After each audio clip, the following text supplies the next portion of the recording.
So I'm going to overcomplicate my most simple video series for why I don't know. All the shooting footage I got for the range rental reviews, I have to do an add-on like this. So what I'm gonna do is just a quick 4 or 5 minutes talking and then put all the shooting footage in there like normal. So first things first, shot the Gen 5 17. Very, very happy with it. I will be buying one for sure. I have 2 Glock 17s on my list, so both of them might be Gen 5. I was very, very happy with it. I brought 2 additional magazines with me, knowing that I was gonna rent it, and these ran solid. I'm very happy that it runs the Vickers base plate because I have, this isn't even all of them, but I have a slew of magazines with the Vickers base plate. So very important that it did that. It shot very well. The barrel seemed to, I don't know that it was more accurate, but I shot it very well, so I couldn't tell you. I shot 100 rounds of 124 grain NATO Winchester. Everything went solid, accuracy was good, recoil impulse was nice and smooth, and overall the gun shot very well. I liked the frame. The frame felt solid, no finger grooves was nice.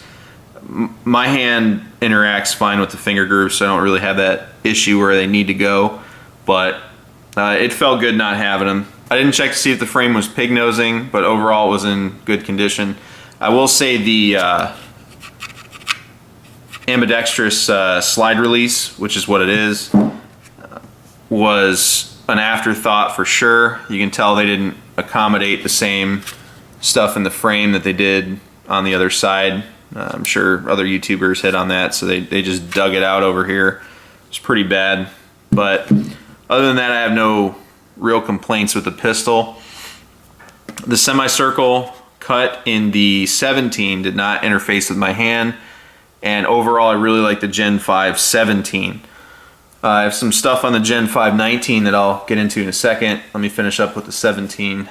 The sights on the new Glock sights on the Gen 5s are nice, but they're still garbage. The sight pictures improved as far as the posts go, but the painted sight picture's still trash, and the sights are trash. It should be metal. But other than that, it's fine. The finish was good on the slide. Whatever finish they changed to on the slide was great. The finish on the barrel is not good at all, especially when you compare it to this. This barrel has about 500 rounds through it, roughly, probably something more like 1,500 or 2,000, just based on me buying this gun used and putting through what I put through it. But let's just estimate for the sake of argument that this has 500 rounds through it. There's not really a single mark on this barrel. You can kind of start to see a smiley face on it. All of the rented Glocks at Shoot Smart, where my wife works, had the wear on the barrel, and other YouTube channels you'll see, Outlaw Reviews and a few other spots, you'll see that it's doing the same thing. So whatever beautiful treatment that they did on this barrel, they skipped it on the Gen 5, and it's wearing pretty hard. So all of you guys that don't lube your guns or anything like that, you're really gonna have to step your game up on the Gen 5 barrels.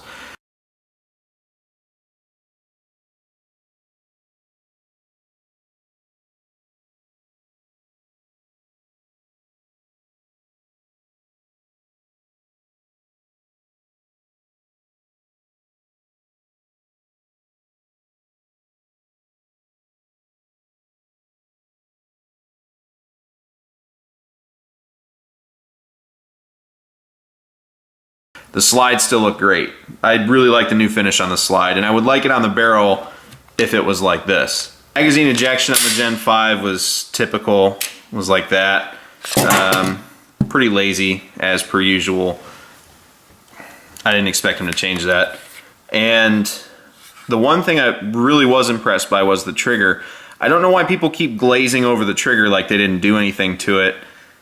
It's way better. So a standard Glock trigger, you got a little bit of slop, and then you're pulling through what feels like a really long break. It's not, I don't know how to explain it. So you have a gun like a VP9 or 1911, it just breaks, it's through it. The VP9, you can feel it more than 1911. 1911 is not really a fair comparison, but the VP9, it's very short, and what you're actually fighting is very short. On a Glock, you feel it. If you shoot a VP9 and a Glock back-to-back, stock for stock, you'll feel what I'm talking about. What the new Gen 5 did on the 17, and we'll get to why I keep doing that in a second, the 17 trigger felt great. It was about half of pulling through what you pull through on a Glock. So if this is like an 1/8 of an inch that you're pulling through, the new trigger feels like you're pulling through a 1/16 of an inch. So it's a lot better as far as what you're pulling through. It's not necessarily the full trigger travel or the slop or any of that.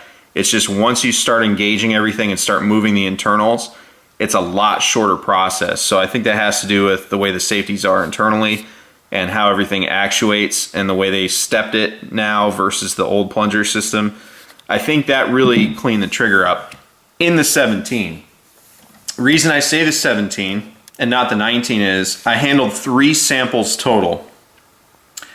Also, the 19s get rented about 5 to 10 times more than the 17s at the range. So much so, they have one Gen 5 17 for rent, 2 17s total, and they have 2 Gen 5 19s and another 19 that's a Gen 4. So also when they ordered the inventory, they ordered quite a few 17s and quite a few 19s to sell out of the store. They still have all but 2 of the 17s, and they've had to replenish their 19 stock. So the 19s are by far and away what people are looking at. 2 things on the 19 set me back immediately. I don't like the semicircle cut in the 19, it interferes with me there. And the trigger was the worst trigger I've ever felt on a Glock to date, period, bar none.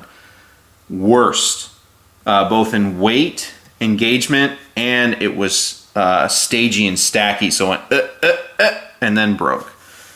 It did it on 3 different samples. It did it on, they had 2 Glocks for rent there. They had a standard and an Ameriglow equipped Glock 19 Gen 5.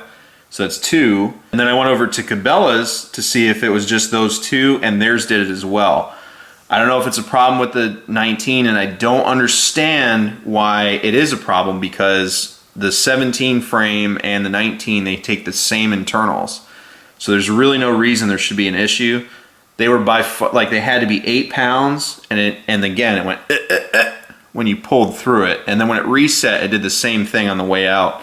So my guess is whatever they did to step the internals, it's riding that. It's not a smooth transaction. Can it be fixed? Yes. But is that something I want to deal with? No. And my experience so far with the Generation 4 Glocks, though it is 2 samples, is when you replace the internals, you're starting at a higher trigger poundage. So when they say you're taking it down, like you put in the parts that on a Gen 3 would take it to about 4.5, 4 pound region, you're actually getting down to about 6 to 5.5 pounds. So from the factory, the triggers are coming in at about anywhere between 6 and 8 pounds, especially the 42 and the 43. The new Gen 5 19s are super heavy, super stagey, ratchety, whatever you want to call it. They're real bad. I know there's going to be some guys that said, hey, that's not me, I'm running my Glock just fine, it doesn't feel that way, but this was 3 samples, so it's not a small thing. Lastly, before I forget and before I leave off, the ejection on the 17 was very good. You'll see in the third person footage that occasionally it will, once or twice a magazine, it'll throw a casing up. I had 0 brass to the face, 0 issues, 0 stoppages, 0 malfunctions, and it was a very pleasant shooting experience. I'll tell you this straight up, if you're looking for a Glock 19, skip the Gen 5. Just completely skip it. The trigger's real bad, and the funny thing too is the 17 I shot had about 1,500 rounds through it, and I also handled a 17 at Cabela's, and it felt identical to the 17 that I shot. They had 2 there, The one with the Ameriglow sights was rented way more and had a much higher round count, estimated somewhere in the 3,000 to 4,000 range. And the other 19 was in about the 1,500 to 2,000 range with about what the other 17 had. Though the one with the Ameriglow sights had a lot more rounds through it, it still had those stagey, creepy feelings, and the trigger was only very slightly lighter. So it's not like the problem shot out of it. Now again, these are range guns, so you got to take this with a grain of salt, but they were just, the triggers were so bad. And I mean real bad. Like, you can't ignore it and hope it gets better bad. Like, just terrible. My advice, run out and go get a Gen 5 Glock 17 all day. If you see a Gen 5 Glock 19, run away from it in the other direction as fast as possible. Get the Gen 4. But overall, had a very, very pleasant experience. You'll be seeing a Gen 5 17 soon on the channel. Thanks for watching. Take care. Take care of each other. Stay safe. Here's all the shooting footage. Enjoy the show. Support and defend the Constitution of the United States of America.